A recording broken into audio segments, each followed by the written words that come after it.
Ukrainegate is a phrase some people are using to refer to a phone call between the US President Trump and Ukraine President Zelensky. There are two versions of the call at this time. We have the anonymous whistleblower complaint and the White House transcript of the call.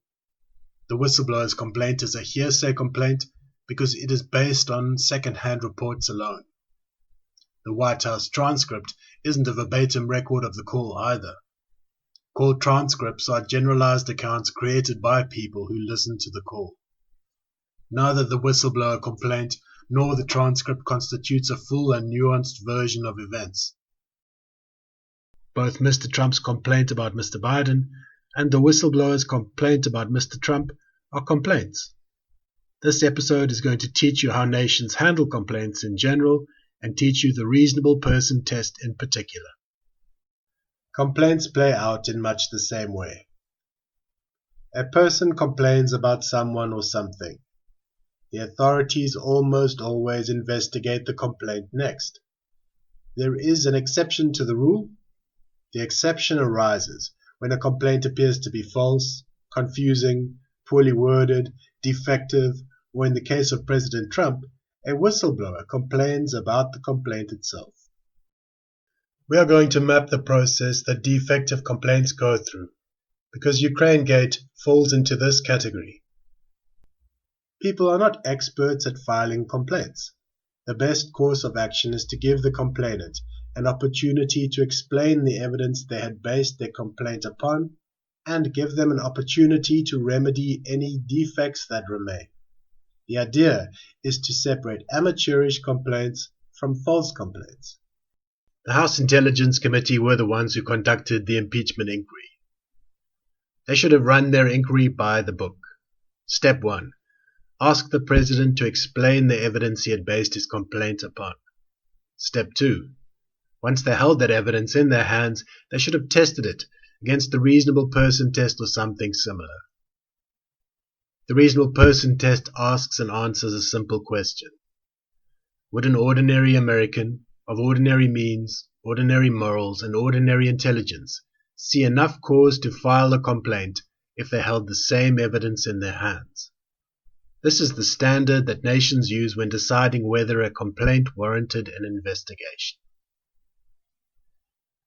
The House Intelligence Committee was supposed to chart that course. They strayed from it, out the gate, starting with their opening statements. In his opening statements, the chairperson fabricated a fictitious version of events, which he used to publicly mock the president.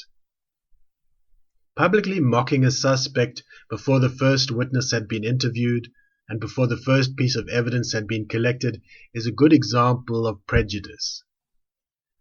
The executive branch of government responded by removing the president from the process in order to protect him from that prejudice.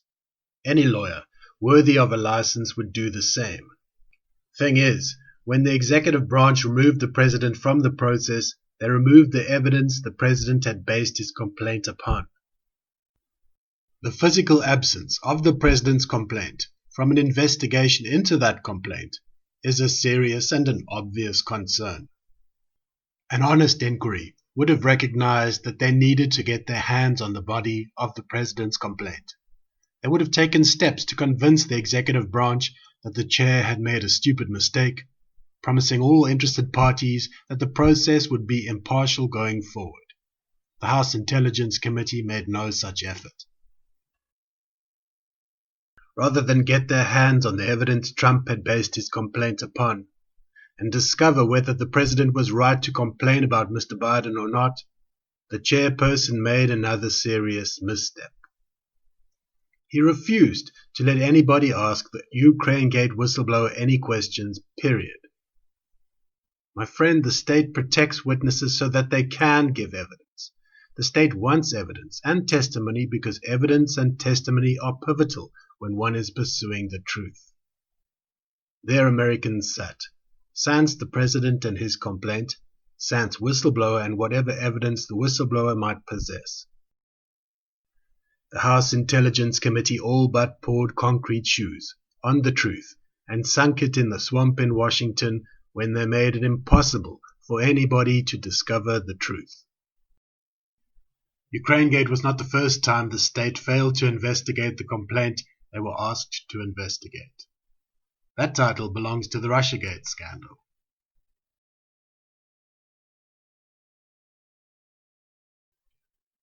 The Russiagate scandal was based on allegations laid out in the Steele dossier. The FBI was supposed to investigate that dossier in order to discover whether the allegations had merit or not. They lied to the FISA court instead of doing their job. The media sold the lie to the American public, convincing the public that their president was a Russian asset. The president was not given an official opportunity to set the record straight because the FBI did not charge him with a crime. The Mueller investigation was supposed to investigate Mr. Steele's allegations next. The FBI had a duty to show Mr. Mueller that the Steele dossier was bogus, and Mr. Mueller had a duty to ask. Instead of doing his due diligences, Mr. Mueller simply pronounced that the president is not an innocent man. The media used those statements to spread panic. The Russians are coming, the Russians are coming. And you did not see the president exercise his right to defend himself, because the matter did not end up in court. The House Judicial Committee conducted the third Russiagate inquiry. Like the two investigations before them, they were supposed to investigate Mr. Steele's allegations in order to discover whether those allegations had merit or not. You should have seen the FBI step up and tell the truth. You should have seen Mueller do the same. They sat back and watched Mr. Nadler repeat the allegations instead of investigating the allegations. And the media made money hand over fist. No American saw Trump or his attorney tell their side of the story because Congress did not vote to impeach. Ukrainegate repeats the pattern. The House Intelligence Committee did not bother to investigate the complaints they were supposed to. The media told one side of the story. And when, in the case of Ukrainegate, Congress finally does vote to impeach, they charge the president with a wrong instead of a crime. The Senate refused to try the case because you can't impeach a president for a wrongdoing. And presto, history has never heard the president's official version of events because nothing has ever gone to court. Allegations and investigations that don't investigate. The media tells one side of the story. The suspect cannot exercise their right to defend if a matter doesn't end up in court. Reminds me of a Stephen King quote. Fool me once, shame on you. Fool me twice, shame on me. Fool me 3 times, shame on both of us. That saying needs a 4th line. How about, Americans are low-hanging fruit because easy pickings.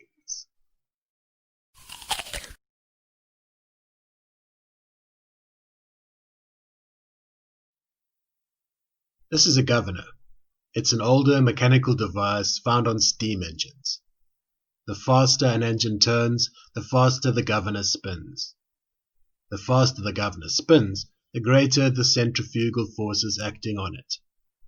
The greater the centrifugal forces, the more these weights rise. The more they rise, the more they open the valve at the bottom, releasing steam into the atmosphere, lowering the steam pressure, forcing the engine to slow down.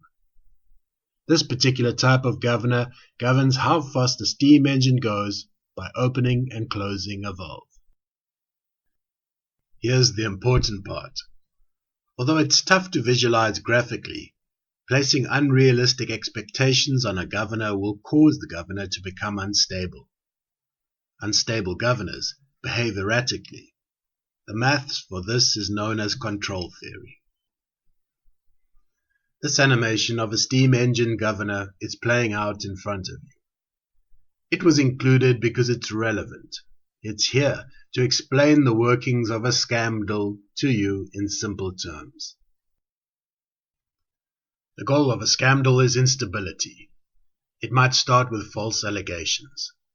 Dishonest investigations will follow, leaking tidbits of information to the press. Journalists won't bother to investigate either. they'll focus on spreading negative press. Angry members of the public won't be interested in hearing both sides of the story. It would seem that the color of a person's skin or the way they style their hair is reason enough to hate. The idea behind a scandal is to create systemic instability and then blame the governor for it. You may well see a hero of light step forward, promising to drive the darkness away. If elected, the hero will bring peace to the empire by doing little more than removing the instability their party created in the first place. It is possible that Russiagate and Ukrainegate were part of a planned and coordinated scheme to unlawfully remove or vote out a sitting president. Americans might want to look back at Russiagate and Ukrainegate before voting.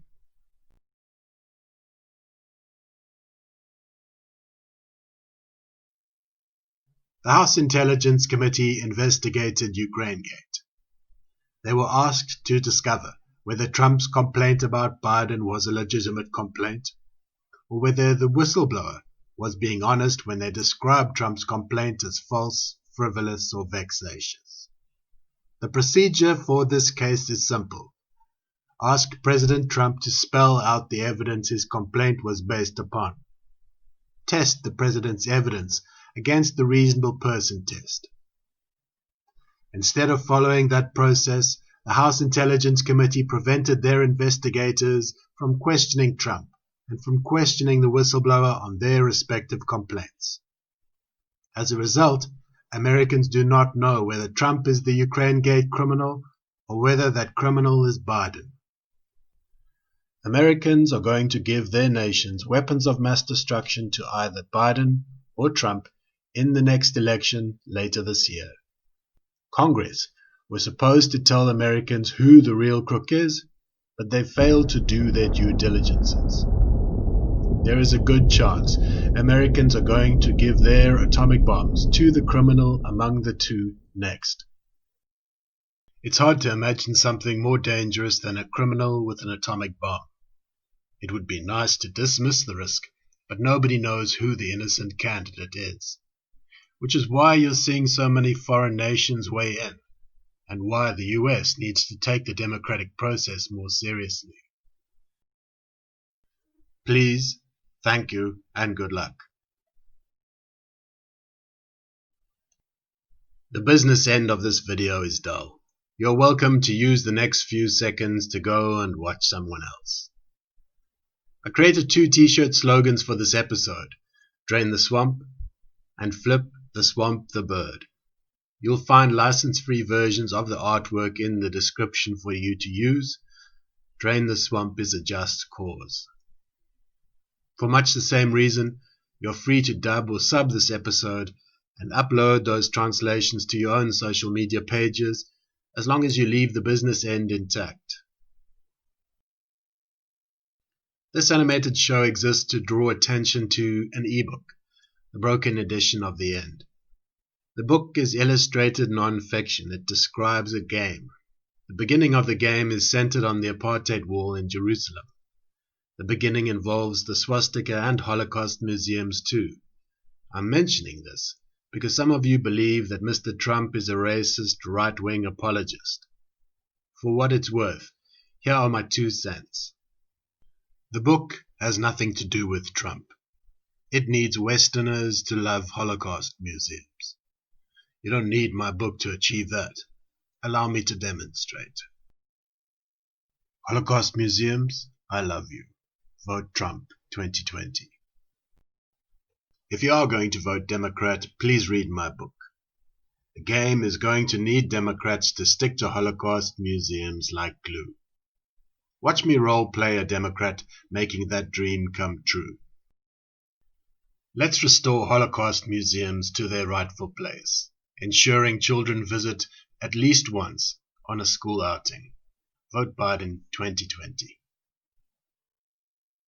Lastly, for the deep divers and web scourers among you, I've left breadcrumbs in the description. Once I have enough subscribers, I'm going to blow the whistle on the role the public protector South African Human Rights Commission, and Public Service Commission played in the Life Esidimeni tragedy. We're all playing the hand life dealt us best we can.